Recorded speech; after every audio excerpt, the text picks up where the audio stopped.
Mr President, my question is the Honourable Leader.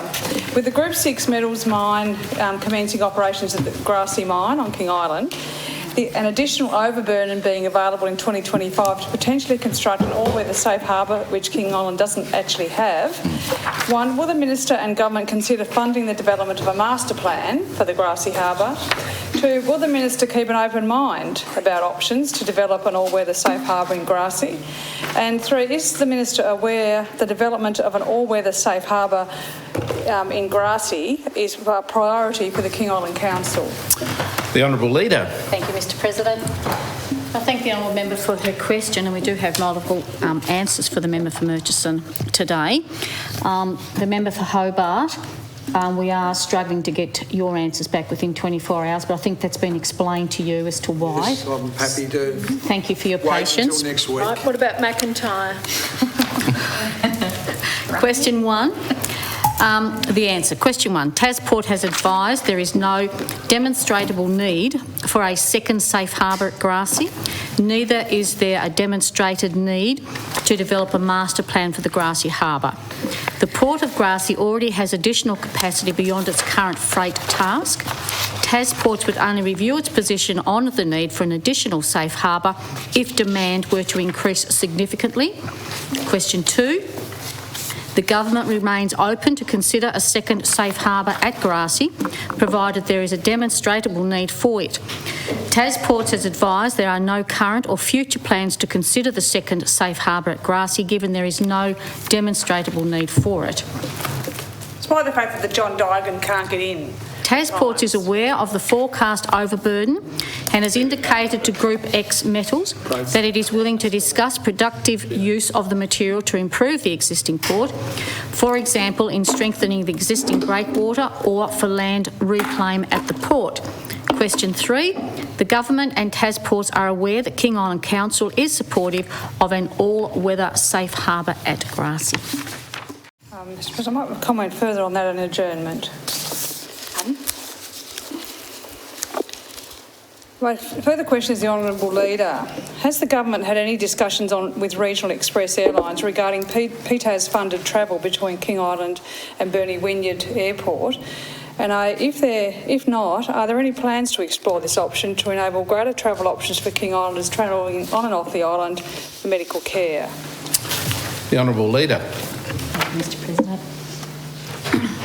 So the answer is currently staff from the Patient Travel Assistance Scheme on the North West arrange all bookings for patients travelling from King Island. Sharp Airlines, King Island Airlines and Regional Express Airlines are used for patient travel, with the determination on which airline to use dependent on the time the patient needs to leave the island and based on the most economical fare on the day. Current schedules for Rex from King Island to Burnie has the aircraft departing the island at 4 o'clock most days, which is not always convenient for patients. There is a flight departing King Island at 11:25 a.m. most days.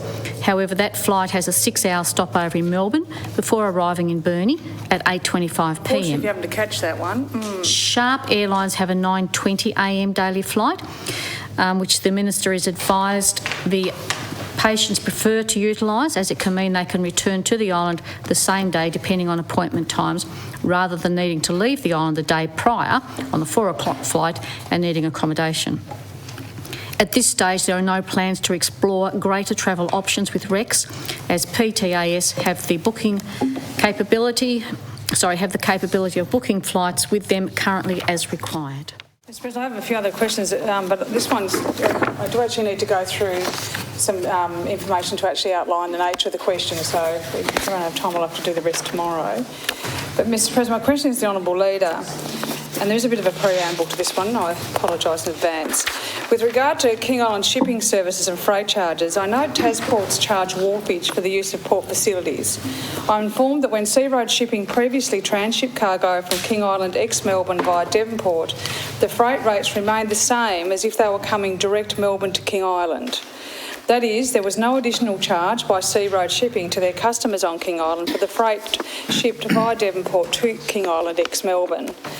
Under this service, Sea Road Shipping transship rates, that is cost passed on to customers to cover Tasport's freight charges for freight shipping shipped both via Devonport and freight shipped direct Melbourne to King Island only ever included 2 wharfage charges: export wharfage out of Melbourne, charged by the Port Authority of Melbourne to Sea Road Shipping, and import wharfage to the destination port in Tasmania, King Island, charged by Tasports to Sea Road Shipping. Even though the freight was offloaded in Devonport and then reloaded back on the vessel to King Island. It's important to note that because it was actually handled on the Devonport port, on and off and on.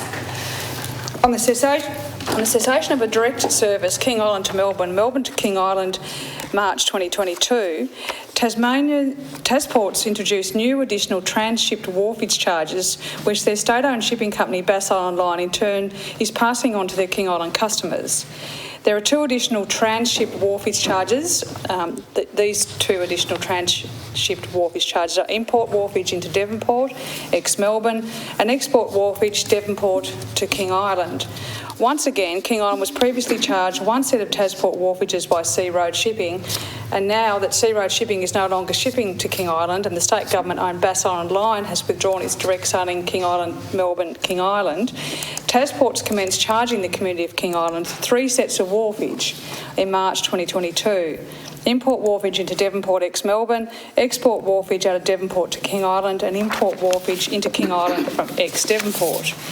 For a standard 20-foot container of general use wharfage, this is $91 into Devonport, ex-Melbourne, $91 out of Devonport to King Island, and $113 into King Island, ex-Devonport. For a 20-foot container of general cargo, this additional wharfage currently amounts to $182 plus GST for every tranship container of general cargo to and from Melbourne. That gives the basis for the question. So my questions are, why did Tasports make the decision not to finalise the previous arrangements whereby Sea Road Shipping was charged the wharfage, but it was fully rebated back to Sea Road, thus no additional cost to customers? 2, when did Tasports make the decision to end the rebated transshipping wharfage? 3, who was consulted with regard to the decision that posed a significant additional cost to King Islanders? 4, does Tasports consider this as a fair freight cost to impose on King Island customers? 5, does Minister Ferguson, the Minister responsible, consider this a fair freight cost to impose on King Island customers? And 6, will Tasports reimburse these additional transshipped wharfage charges to the shippers they have effectively overcharged since March 2022, noting this matter has been raised directly with Tasports management last year when the arrangement began and no response has been received to date? Honourable Leader. Thank you, Mr. President. So the answer to question 1, I thank the honourable member for her question. Question 1, when Sea Road shipped freight from Melbourne to King Island, containers remained on the vessel. They were not offloaded, so wharfage was not payable. That's not right. Vessels that unload freight attract wharfage fees. This is the answers that the Minister has got. I know you're given what you've got. Anyway. So question 2, any arrangements between Tasport and Sea Road ended when Sea Road withdrew its services. This occurred 4 years ago. Question 3, Bass Island Line consults regularly with customers on shipping including costs. Question 4, Tasports is participating in the independent inquiry into matters around Bass Island Line's pricing policies under the Economic Regulator Act of 2009. The independent inquiry will allow prices and costs to be examined at arm's length from Bass Island Line, its parent company Tasports, and the government. Tasports will provide all relevant information on wharfage costs as part of that review. Question 5. In December 2022, the Treasurer directed the Office of the Tasmanian Economic Regulator to conduct any inquiry into Bass Island Line's pricing policies and provided terms of reference. The regulator has welcomed interested parties to contact the Office of the Tasmanian Economic Regulator to provide input into the inquiry. The regulator is to report on its findings by the 31st of August 2023, and it would be inappropriate for the Minister to comment ahead of these findings. Question 6. Tasports fairly charges wharfage and other fees appropriate to individual arrangements and will continue to do so. Thank you, Mr. President. I do appreciate the government getting a number of answers for the number of questions I've got. Even if you don't like them, I know. No, well, I will speak on a German on a couple of those things, but it belies logic. some of them. Anyway, Mr President, my question is the Honourable Leader. With regard to the very welcome and now completed redevelopment of King Island Hospital, I'm informed the redevelopment included funding committed to the construction of 3 new housing properties to support the attraction and retention of healthcare workers. The new buildings were not built. Instead, the department purchased properties at 100 Main Street, Curry, to repurpose 6 holiday cabins, which are not particularly suitable for family accommodation, and a large older house on the same title. My questions are, 1, was the decision to purchase and renovate the 6 cabins at 100 Main Street made as a result of cost overruns on the hospital redevelopment? If not, when will the 3 new properties be constructed? 2, will the large house at 100 Main Street be fully restored to enable a family to occupy this, noting the number of health workers with families with 4 to 6 children have expressed interest in relocating to work on King Island and need accommodation that is currently not available without this on King Island? The house is in need of significant repairs, basically. 3, what other housing/accommodation options are being considered to attract and retain nursing and other health staff to King Island? The Honourable Leader. Thank you, Mr President. The answer to question 1, no.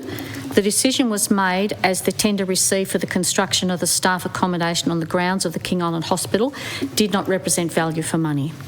Question 2, the large house at 100 Main Street is being upgraded to ensure it meets the required standards to be used for staff residential accommodation in the short term.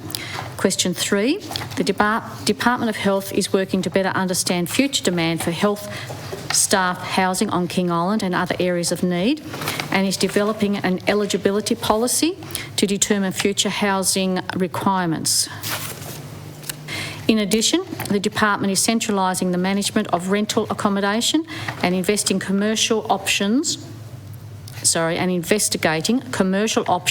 to provide a greater range of accommodation solutions that will be informed by its workforce strategy. Thank you, Mr President. My question is to the Leader.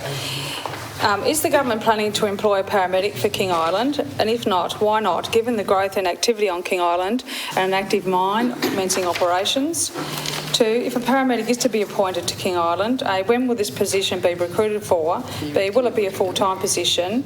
C, will a joint Ambulance Tasmania and Tasmanian Health Service appointment be considered to facilitate a multidisciplinary model of care where King Island Hospital and AT volunteers are well supported? And D, if not, why not? The Honourable Leader. Thank you, Mr President. So during the 2021 state election, the Tasmanian Government committed to undertaking a review of ambulance service demand across the state. Operational research in health has been engaged to undertake this work and produce a 10-year ambulance station location and service delivery master plan. This work is nearing completion and the government looks forward to receiving the final report, which will include locations for further investments in Tasmanian Ambulance Tasmania, and I presume most of your questions will be answered at that stage. Honourable Member for Murchison. Thank you, Mr President. My question is to the Honourable Leader. Will the government consider other accommodation options for particularly Ambulance Tasmania volunteers on King Island who currently do not have suitable area due to the lack of space and privacy matters related to their current co-location and are required to use a portaloo at their base? And if so, are any options currently being considered? And if so, will the government consider acquiring the old Hydro Tasmania building in Curry to provide a fit for purpose and suitable location to base Ambulance Tasmania and SES volunteers, or to have any other options being considered by the government? The Honourable Leader. So the answer to question 1, Ambulance Tasmania has explored utilised Hydro Tasmania buildings in Curry. However, advice received indicates these buildings are not currently for sale. Ambulance volunteers... They're owned by the state and they're empty anyway. ...have full access to amenities including tea and coffee facilities, a write-up area for report completion and paperwork, and to amenities at the King Island Hospital and Health Centre. A portaloo was also established at the police station for alternate use. Question 2, the Department of Health is looking for an alternative property for Ambulance Tasmania.